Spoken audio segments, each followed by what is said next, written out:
Assalamualaikum warahmatullahi wabarakatuh. Saya Dena Tasya Marcella dari kelompok 7, serta ada dua rekan saya, Dimas Abdillah Nugroho dan Mutia Aziza Azharo, akan mempresentasikan terkait materi pengupahan dari mata kuliah Hukum Ketenagakerjaan. Baik, untuk slide pertama akan dijelaskan oleh saya. Di sini ada pengertian upah. Secara umum, upah merupakan pendapatan yang sangat berperan dalam kehidupan karyawan untuk mencukupi kebutuhan keluarganya, termasuk kebutuhan pokok. Maka sudah selayaknya jika orang karyawan A memperoleh sejumlah pendapatan yang cukup agar dapat menjamin kebutuhan hidupnya beserta keluarganya. B merasakan kepuasan berkenaan adanya kesesuaian dengan pendapatan orang lain yang mengerjakan pekerjaan yang sejenis di perusahaannya ataupun di tempat usaha lain di masyarakat. Selanjutnya, dalam Undang-Undang Nomor 13 Tahun 2003 tentang Ketenagakerjaan, upah merupakan hak pekerja atau karyawan yang diterima dan dinyatakan dalam bentuk uang sebagai imbalan dari pengusaha atau pemberi kerja kepada pekerja yang ditetapkan dan dibayarkan menurut suatu perjanjian kerja, kesepakatan atau peraturan perundang-undangan, termasuk tunjangan bagi pekerja dan keluarganya atas suatu pekerjaan dan atau jasa yang telah akan dilakukan. Selanjutnya ada fungsi upah. Fungsi upah di sini yang pertama ada menjamin kehidupan yang layak bagi pekerja dan keluarganya.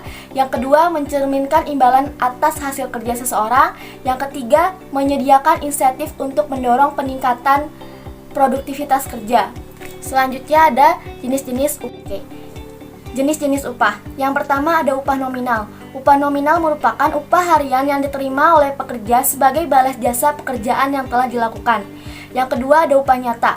Upah nyata merupakan uang yang nyata yang benar-benar harus diterima oleh seseorang yang berhak dalam wujud uang dan fasilitas atau inatur.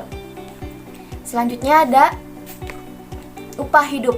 Upah hidup merupakan upah yang diterima oleh seorang karyawan yang cukup untuk membiayai keperluan hidupnya lebih luas seperti kebutuhan sosial, misalnya iuran asuransi jiwa, pendidikan, atau kebutuhan beberapa lainnya. Selanjutnya ada upah wajar.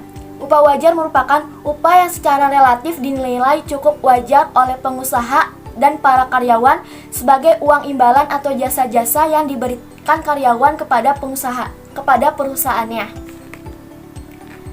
Selanjutnya ada upah minimum. Upah minimum merupakan suatu standar minimum yang digunakan oleh para pekerja atau pelaku industri untuk memberikan upah kepada para pekerjanya. Jenis upah minimum yaitu UMP, UMK, UMR, dan upah sektor. Tujuan utama dari penentuan upah minimum yaitu menonjolkan arti dari peranan tenaga kerja, buruh, atau karyawan sebagai subsistem yang kreatif dalam suatu sistem kerja. Yang kedua, melindungi kelompok kerja dari adanya sistem pengupahan yang sangat rendah dan yang keadaannya secara material kurang memuaskan. Yang ketiga, mendorong kemungkinan yang diberikan upah sesuai dengan pekerjaan yang dilakukan setiap pekerja. Yang keempat, terakhir, mengusahakan terjaminnya ketenangan atau kedamaian dalam bekerja. Baik, selanjutnya akan dijelaskan oleh Saudari Mutia Aziza Azharo. Assalamualaikum warahmatullahi wabarakatuh. Baik, saya akan melanjutkan pada pasal 89 UU No 13 tahun 2003 tentang ketenagakerjaan. Yang pertama yaitu upah minimum sebagai yang dimaksud dalam pasal 88 ayat 3. Huruf A dapat terdiri atas upah minimum berdasarkan wilayah provinsi atau kabupaten atau kota.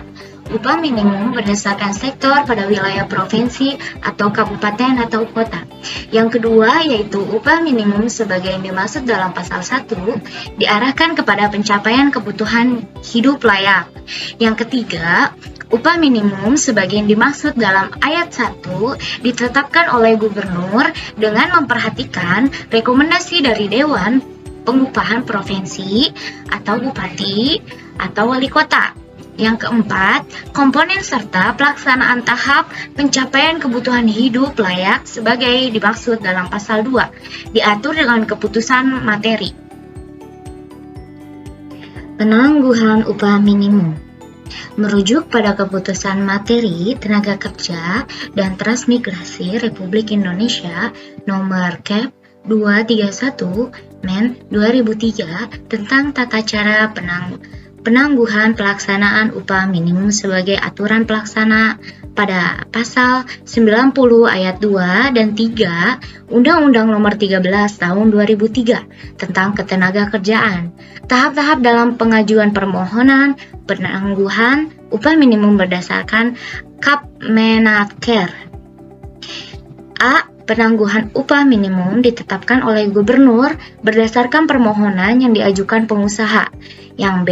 Permohonan penangguhan upah minimum wajib diajukan oleh pengusaha kepada gubernur melalui Dinas Tenaga Kerja Provinsi paling lambat 10 hari sebelum tanggal berlakunya upah minimum, dengan kewajiban menyertai seluruh dokumen-dokumen yang telah diinformasikan. Pengupahan rezim peraturan pemerintah Republik Indonesia Nomor 78 Tahun 2005 tentang pengupahan. Rezim pengupahan ini masih berlangsung sampai dengan saat ini, di mana peraturan pemerintah Republik Indonesia Nomor 78 Tahun 2015 tentang pengupahan sebagai aturan pelaksana amanat Pasal 97 Undang-Undang Nomor 13 Tahun 2003 tentang Ketenagakerjaan menjadi acuan utama mekanisme pengupahan di Indonesia, termasuk diantaranya upah minimum dan upah minimum sektoral. Dengan adanya peraturan pemerintah ini, menjadi dasar keluarnya Peraturan Materi Ketenagakerjaan Republik Indonesia Nomor 15 Tahun 2018 tentang upah minimum dan Peraturan Menteri Ketenagakerjaan Republik Indonesia Tahun 2001 Nomor 2001 Tahun 2006 tentang komponen hidup layak sebagai aturan pelaksana. Pengupahan rezim Peraturan Menteri Tenaga Kerja dan Transmigrasi Nomor 7 Tahun 2003 tentang upah minimum. Mengacu pada Peraturan Menteri Tenaga Kerja dan Transmigrasi Nomor 7 Tahun 2003 tentang upah minimum dan Peraturan Menteri Ketenaga Kerja dan Transmigrasi Republik Indonesia Nomor 13 Tahun 2002 tentang komponen dan pelaksanaan tahap pencapaian kebutuhan hidup layak sebagai aturan pelaksana dari Undang-Undang Nomor 13 Tahun 2003 tentang Ketenagakerjaan. Rezim pengupahan ini mengubah mekanisme penetapan upah minimum dan upah minimum sektoral dari rezim pengupahan sebelumnya. Upah minimum dan upah minimum sektoral baik pada tingkatan provinsi maupun kabupaten atau kota ditetapkan oleh gubernur berdasarkan komponen hidup layak dan dengan memperhatikan produktif dan pertumbuhan ekonomi. Ketentuan bentuk upah PP 08 tahun 1981 sebagai berikut. Yang pertama itu diberikan dengan bentuk uang, yang kedua itu bentuk lain kecuali minuman keras, obat-obatan, atau bahan obat dengan ketentuan nilainya. Ketentuan nilainya tidak boleh melebihi 25% dari nilai upah yang diterima. Yang ketiga itu pembayaran upah dilakukan dengan alat pembayaran uang yang sah. Yang keempat itu, bila upah ditetapkan dengan mata uang asing, maka pembayaran dilakukan berdasarkan kurs resmi pada hari dan tempat pembayaran. Akan tetapi menurut pasal 1601 PKUH Perdata, upah itu dapat berwujud pula sebagai yang pertama itu pemakaian seragam atau pemakaian pekerja. Yang kedua itu makanan yang harus dimakan atau bahan pangan, bahan penerangan, bahan bakar. Yang ketiga itu pemberian upah selama masa cuti. Yang keempat itu hasil perusahaan yang ditentukan bagi karyawan atau buruh dan lain-lainnya.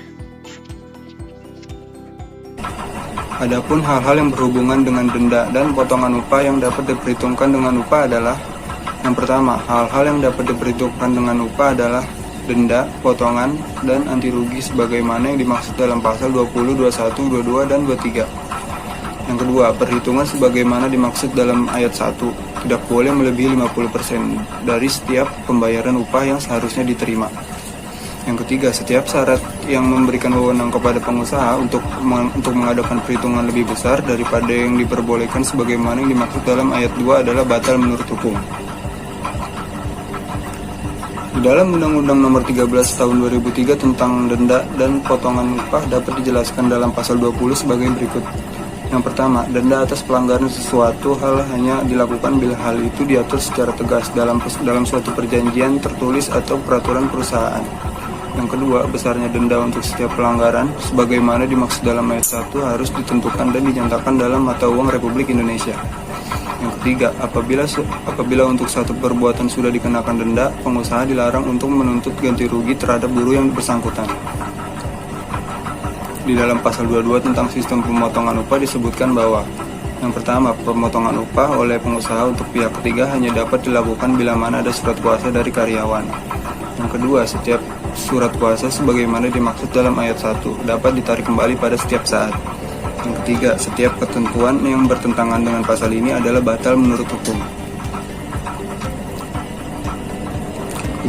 Upah tidak dibayar apabila pekerja atau karyawan tidak melakukan pekerjaan. Dalam ketentuan ini dapat dijelaskan dalam Undang-Undang Nomor 13 Tahun 2003 pasal 93 yang menyatakan bahwa yang pertama, upah tidak dibayar apabila pekerja atau karyawan tidak melakukan pekerjaan. Yang kedua, ketentuan sebagaimana dimaksud dalam ayat 1 tidak berlaku dan perusahaan wajib membayar upah apabila yang pertama, pekerja atau karyawan sakit sehingga tidak dapat melakukan pekerjaan. Pekerja atau karyawan sakit pada hari pertama dan kedua sakit sehingga tidak bisa masuk kerja. Karyawan tidak masuk kerja karena karyawan yang bersangkutan menikahkan, mengkhitankan, istrinya melahirkan atau salah satu dari keluarganya ada yang meninggal dunia.